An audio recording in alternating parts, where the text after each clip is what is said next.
몇 년생이세요? 라고 물어보면 뭐라고들 대답하시나요? 일단 저는 빠른 91년생이거든요. 그럼 그냥 91년생이라고 대답하면 되지 않냐고요? 근데 이게 아주 살짝 애매하고 억울한 부분이 있어요. 일단 지금은 없어진 빠른 년생에 대해 잘 모르시는 분들도 있으니 짧게 설명드리면 15년 전까지만 해도 한국의 초등학교 입학 기준일이 1월이 아닌 3월이었어요. 만 6세가 되는 아이들을 초등학교에 입학시킬 수 있었는데 1, 2월생인 애들이 사실상 한국에 새는 나이로는 한 살 어리지만 초등학교에 일찍 보내는 분위기였대요. 지금 생각해보면 우리가 빨리 학교를 들어가는 게 어른들의 육아에 도움이 되기 때문이 아니었나 싶기도 합니다. 아무튼 그렇게 우리들의 조금 빠른 학창시절이 시작되었습니다. 그러니까 저는 91년생인데 90년생들하고 초중고 12년을 친구로 지냈고 그 이후에 만난 대학 친구나 군대 전우들, 사회 친구들도 모두 90년생들이란 말이죠. 그렇게 30년을 넘게 살아왔습니다. 근데 어디 가서 누가 몇 년생이냐고 물어봤을 때 그냥 91년생이라고 대답해버리면 한 살 어린 동생들이 친구인 줄 알고 말을 그냥 툭 놓기도 하고 그러거든요. 그럼 뭐 대부분 그냥 넘어갈 때가 많지만 어쩔 땐 진짜 어쩔 수 없이 슬그머니 근데 전 빠른 이라는 첨언을 해야 할 때도 있는데 그거 말할 때 뭔가 되게 옹졸해 보입니다. 그럼 애초에 빠른 91년생이라고 대답하면 되지 않냐고요? 그게 더 옹졸해 보이는 사회 분위기를 조성해 놓은 것 같아요. 이게 언제부턴지 정확히 모르겠는데 빠른 년생은 형으로 취급하지 않겠다는 분위기가 스물스물 돌기 시작하더라고요. 2009년에 빠른 년생이 없어지고 나서부터는 확실히 더 심해진 것 같고요. 더불어 특정 빠른 년생들이 자진하여 한 살 어린 동생들과 친구가 되기로 하는 바람에 그야말로 개족보 현상이 벌어진 거죠. 그렇게 한 살 한 살 맘먹다 보면 강부자 선생님과도 친구 먹어야 한다는 밈이 유행했던 적도 있었던 것 같네요. 아무쪼록 그냥 어디 가서 이야기하기도 너무 옹졸해 보이는 우리 빠른 년생들의 이야기를 조금 옹졸하게 해보려고 합니다. 쇼펜하우어는 태어나는 것 자체가 재앙이라고 했어요. 빠른 년생이든 아니든 우린 태어나고 싶어서 태어난 게 아닙니다. 우리가 1, 2월에 태어나겠다고 아버지의 정자에서부터 주장했거나 한 적이 없다는 말이죠. 어쩌다 보니 가을에 착상이 돼서 태어난 게 1, 2월생들입니다. 두 번째로 우린 학교를 빨리 들어가겠다고 주장한 적도 없어요. 사회가 그러라고 했고 부모들이 보내니까 들어간 거죠. 근데 웃긴 건 아직 초등학생 나이였던 13살에 중학교에 들어갔고 교복을 입었다는 이유로 버스 요금을 200원 더 내야 했어요.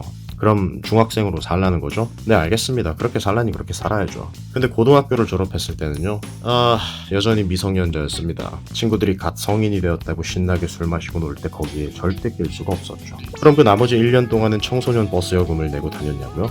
그럴 리가요. 그렇게 우린 초등학생도 아니고 중학생도 아닌 시기를 1년, 성인도 아니고 청소년도 아닌 그런 시기를 1년씩 더 보낼 수밖에 없었죠. 우리는 남들과는 다르다는 것을 받아들이는데 참 인색한 세상에 살고 있는 것 같습니다. 소수는 언제나 다수가 조성해 놓은 분위기 안에서 옳고 그름을 떠나 크든 작든 투쟁하며 살아갈 수밖에 없죠. 어린 나이일수록 더욱더 그 다름을 틀림으로 인지하기 쉬우니 그냥 남들처럼 그럭저럭 살아가라는 못난 어른들의 이상한 가르침에 흔들리기도 하고 그저 다르다는 이유로 왕따나 학교폭력 같은 재앙도 걷잡을 수 없이 생기는 것 같네요. 사실 저는 중학교 때 한 학년 밑에 애가 몇 개월 내내 반말을 한 적이 있습니다. 좀 노는 애여가지고 제가 딱히 뭐라 하진 못했고 몇 달 내내 계속 못 들은 척을 하곤 했는데 그때 받은 자존심의 스크래치가 여전히 작은 정도로 남아있는 것 같네요. 근데 예전부터 궁금했던 건데 학교 다닐 때 싸움 잘하던 애들 중에 빠른 년생이 한두 명은 있었을 텐데요. 걔들한테 형이라고 부르라고 하셨나요? 학교라는 곳이 작은 사회라면 지금 우리가 살고 있는 사회에서도 그런 사소한 행위가 누군가에게 여전히 상처가 될 수 있는 것 같아요. 그냥 당시 사회제도나 그때 분위기에 의해 강제로 조금 다룰 수밖에 없었던 빠른 년생들의 어린 시절이 적잖이 외로웠을지도 모른다는 거죠. 근데 이제 와서 도대체 왜 우리를 한 번 더 따돌리려고 그렇게들 애쓰는지 조금 이해가 안 간다랄까요? 그래서 이렇게 별것도 아니라고 치부받는 부분을 굳이 이렇게 옹졸하게 떠들고 있는 것 같습니다. 20년 넘게 우리의 의지와 상관없이 애매히 존재해야 했던 빠른 년생들의 정체성과 그들의 자존심을 어느 정도 지켜줬으면 해서요. 아무쪼록 저의 35년 정체성에 따르면 91년생들은 동생입니다. 아니 그냥 동생입니다. 빠른 년생 제도가 없어졌다고 해서 갑자기 90년생이 형이 되고 91년생이 친구가 되거나 할 수는 없으니까요. 그렇다고 제가 91년생들한테 죽어도 형 대접 받아야겠다는 건 아니고요. 그냥 서로 존중하며 살아가자는 거죠.